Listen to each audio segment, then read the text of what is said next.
Hi friends, our team is going to introduce the new web trend in today's world, that is HTML5. HTML5 is sound like silly question, but it has more and more functionalities when we compare it with the modern programming languages. Main objective of this session is to understand the modules which are integrated with the HTML5. The language is already used to create websites and other automated applications. Main advantage of this HTML5 is it associated with the technologies which are available in this decade. There are three main advantages or aims of the HTML5.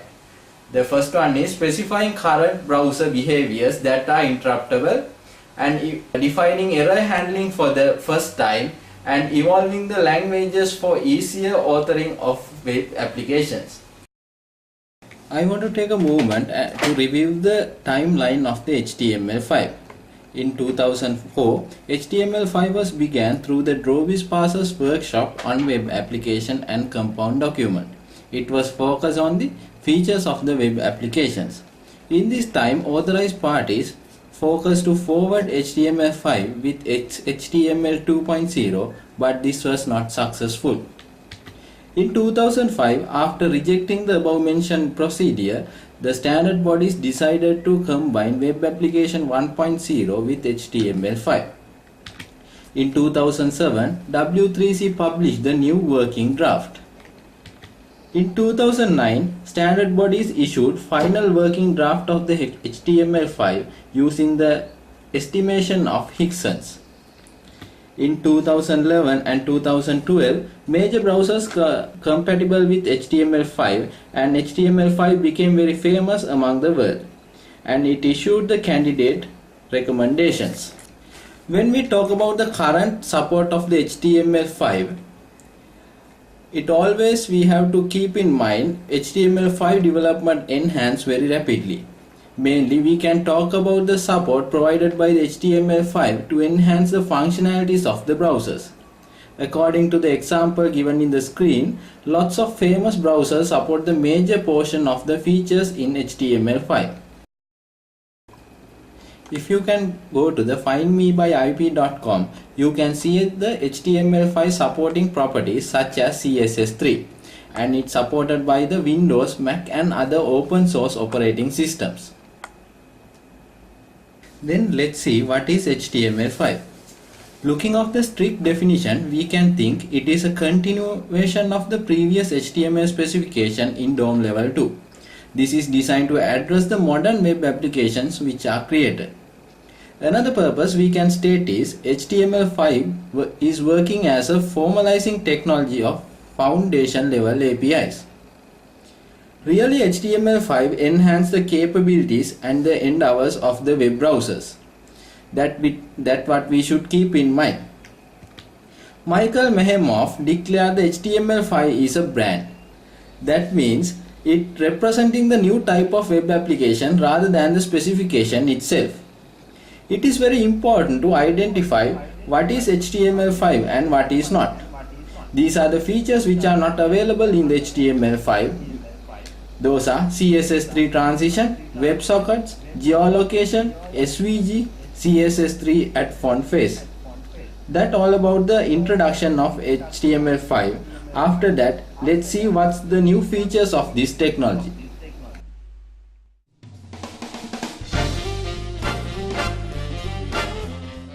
Here I am going to describe the new functionalities and the modules of the HTML5. First of all, we will look at the differences between HTML4 and HTML5. When considering about HTML5, we can replace HTML4, XHTML1 and DOM level 2 because the specification of HTML5 is much more large than HTML4. HTML5 doc type and character encoding is much more simple than HTML4. When talking about the forms, it has more powerful forms because Web Form 2 specification has been added to HTML5 and also some new form elements such as data pickers, color pickers and numeric table controls.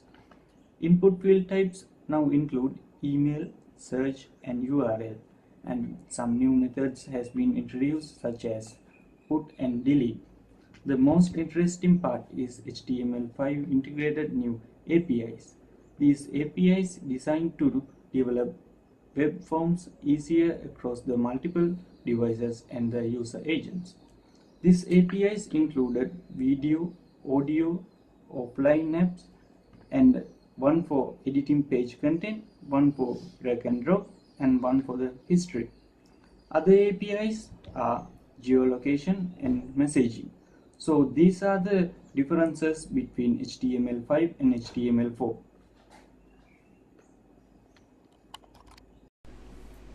HTML5 introduces several new structural tags.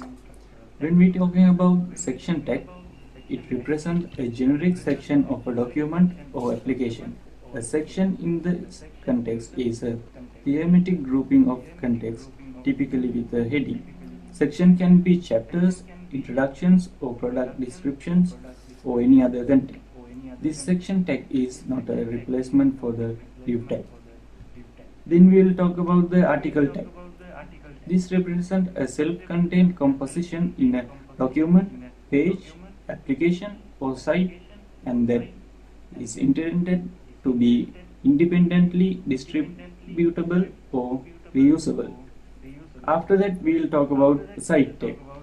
It represents a section of a page that consists of content that is tangentially related to the content around the site element and which could be considered separate from that content. Such sections are often represented as sidebars in printed typography. Then we will move to the header tag. It represents a group of introductory or navigational aids. A header element is intended to usually contain the section's heading, but this is not required. Then footer tag represents a footer for its nearest ancestor sectioning content or sectioning root element.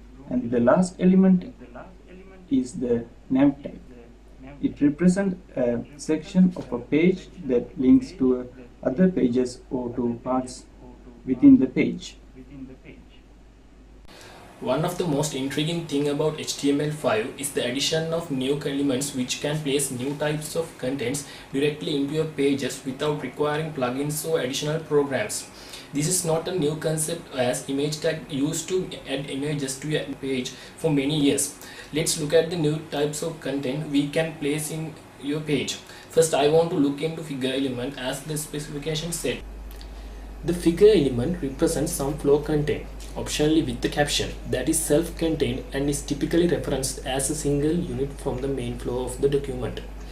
The element can thus be used to annotate illustrations, diagrams, photos, code listings. Next, I want to discuss the video element. As the specification said, video element is a media element whose media data is ostensibly video data, possibly with associated audio data. Then the audio element. Audio element is a media element whose media data is ostensibly audio data. As with video, there are numerous events, attributes, and elements. They help playback, source, and response to the audio stream's current state. Now we discuss the embed tag. The embed element represents integration point for an external, typically non-HTML application or interactive content. For example, embed tag widely used to insert plugin contents like Flash in your website. Next tag is canvas element. Well, it is defined as providing script with a resolution dependent bitmap canvas which can be used for rendering graphics, game graphics, or other visual images on the fly. What does that mean? This allows you to import graphics, modify them, and draw directly on the page. First, to use this, you have to define a canvas area. You do that by specifying a canvas element, typically pass, height, and width. These new elements helps you to add different types of contents so easily to a page, although majority of them needs their associated API to control them. But the basic syntax they are replacing is quite a lot. Next, I want to discuss about application focused tag. Tags which are based on formatting and markup data types necessary for modern web applications. First, I want to discuss meter and progress tags. These two tags look similar, but they are quite different. Basically, the meter element represents a scalar measurement within a known range or a fractional value. This is also known as gauge.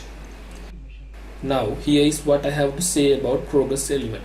The progress element represents the completion progress of a task. Now, as you can see, both elements going to allow you to represent data visually, but with a few differences. The meter element is designed to display result within a determined range. It shouldn't be used when minimum and maximum values are unknown. The progress element, on the other hand, is used to display the progress or completion of a task. So while these two elements look similar, they both designed for different tasks. Next element is time.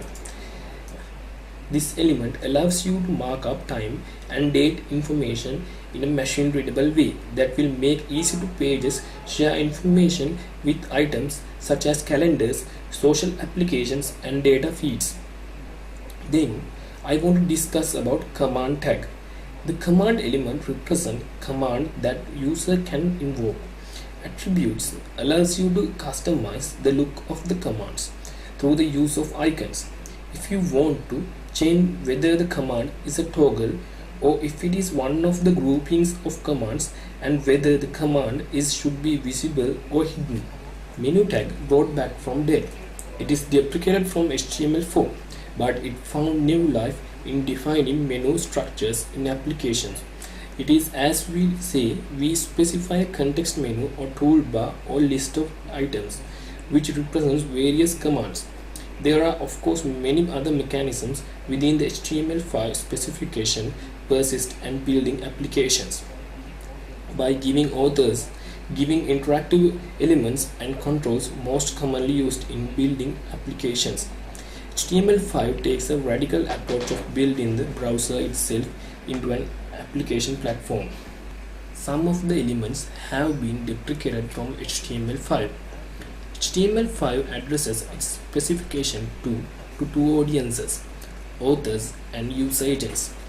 The specification clearly states that certain elements are not to be used, deprecated if you will, while instructing user agents to still support them for legacy file. Here are the tags that are deprecated from HTML5 and that should not be used for author HTML5 content. Base font, big, center, font, S, strike, TT and U due to their presentational nature. Chances are that you are currently performing all these tasks through CSS, so you probably never notice their absence. However, if you still underline code with the U element, it is time to stop. Another sort of tags are removed due to their accessibility and usability concerns. Frame, frame set and no frames have been removed. Acronym, applet, is index and dir elements also have been removed. This was due to very low usage of the tags. Some of the attributes are deprecated from HTML5. For example, rev and charset have been removed from link element.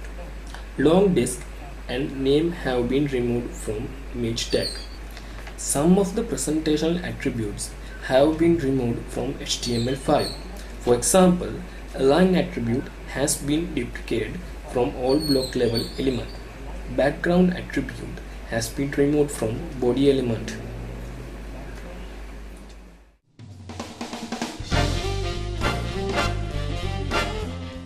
In this module, our team is going to introduce the API functionalities which are in HTML5.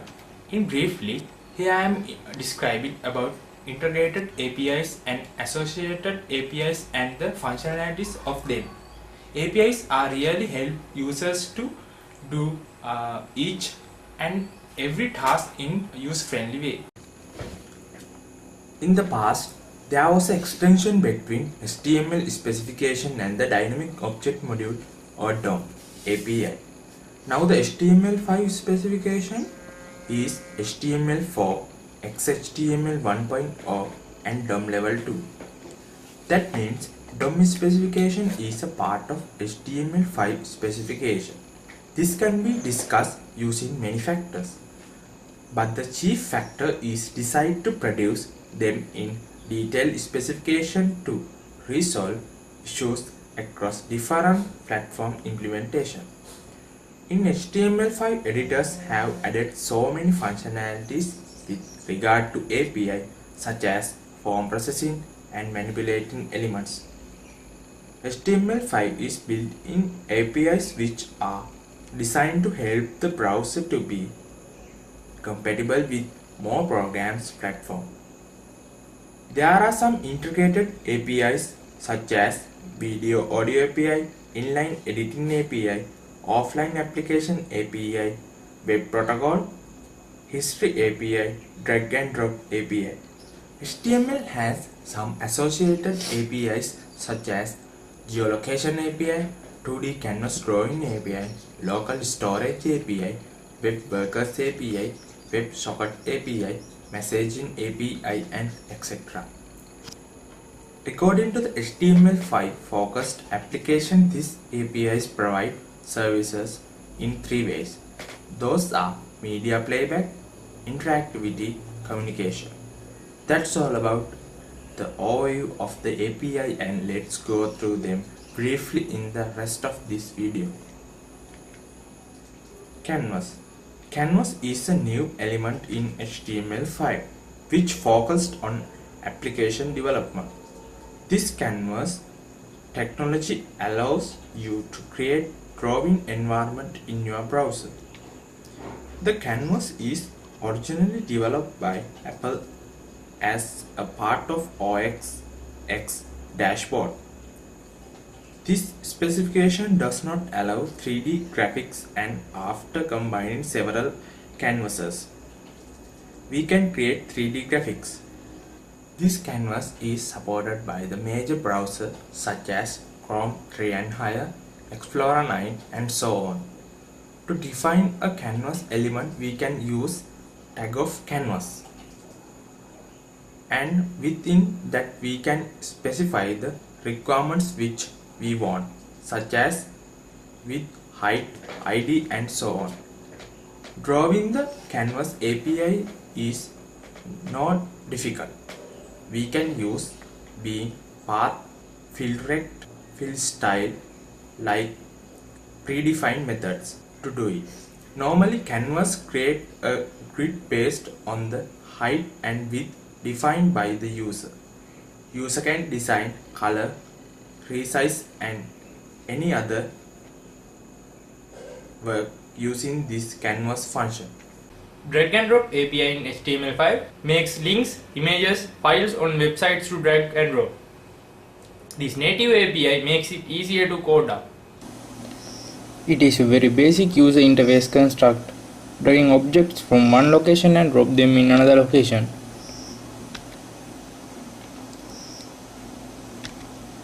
API is actually based off of Microsoft Drag and Drop Internet Explorer implementation, which is included in Internet Explorer since version 5. It is initially supported by Microsoft and Safari. Drag and drop works first declaring elements as draggable, then define drop target, then control the interactions between two by using Drag and drop API. First, you define an element draggable by assigning draggable attribute. Links and images are draggable by default. Internet Explorer only elements with href tag and images are draggable, and you can specify whether the element should be copied, moved or linked. To drop element, you must specify a drop target, which must internal listen at least 3 minimum events. Those are drag enter, drag over and drag drop. You can also transfer data between draggable elements and drop target. Most of major browsers support drag and drop API. Chrome 4 and above, Firefox 3.5 and above, Safari 4 and above fully support drag and drop API, while Internet Explorer 7 partially supported. And also there are some differences in browsers in how they handle drag and drop API. There are some benefits to use it. First, it would be native to browser, so you have no need to using external libraries like jQuery. Second, HTML5 drag and drop API integrate interaction with applications outside browser, so you can drag something from your desktop to browser easily. Offline application API in HTML5 allows users to access websites even there is no internet connectivity by storing a cached version of application on user's computer. Problem with building web application was user couldn't access the web application when there is no internet connectivity. Offline application API in HTML5 designed to address this problem. Offline application API instructs browser or device to store a version of the web application on the user's cache. So even the user has no active connectivity to internet, he can access the cached version of the application. And when the web application connects to the internet, it stores offline data to the server or synchronized data with the server. For an example, this web application inputs contact information and store them in cloud. With HTML4, you get page cannot be display error when the internet connectivity lost. But with HTML5, you can still access your content even without connection with the cloud. You can add new contacts when the application is in offline mode. Once the application gets connection to the cloud, it will automatically sync up with the servers. So here how it works. Pages that are part of the application should reference to a special file called cache manifest file. Cache manifest file is a text file containing list of files that should be downloaded with the application. When you open the web application, your browser will reference to a cache manifest and create a local app cache separate from the browser cache. All necessary files that are needed to run the application in offline mode will be downloaded to this app cache. Those files may be HTML files, images, scripts or style sheets. And the other thing is this offline application API is supported by all browsers including Internet Explorer 9. And here are some tips for building offline applications. All major browsers utilizing an opt-in nature for application caching. So if you are creating an application, users should be okay to download resources before running the application. And how to specify which resources are available to be offline, what those resources do, how they store data, how they control syncing data, what operations should be performed when restoring connection are under your control. You can capture events, but responding to them is your responsibility. For now, there are so many third-party plugins to play videos in websites. Among them, Flash and QuickTime dominates the web video market. Flash is mostly used for industry standard for displaying online video. With the available of HTML5, developers now have another choice for deploying video on web pages. HTML5 video will make free developers from worrying about plugin support, versioning and complicated cross-browser scripts and cross-browser compatibility. With HTML5, what you want to place a video in web page is simply put video tag just like that. When the user opens the web page, video is there and ready to play. Main issues with using HTML5 video is in the moment is support. Current specification does not declare what video types should be supported by browser. We are now going to check some options for encoding HTML5 video. You can find some resources from WebM project site. There are guides to help you encoding videos for HTML5. And there is another option, Firefox. It's an Firefox plugin that can be used to encode videos. You can find it from firefox.org site. You can find a demo of HTML5 video at html5demos.com/video. And if you view the page source, you can find how it is easy to place a video using HTML5 video.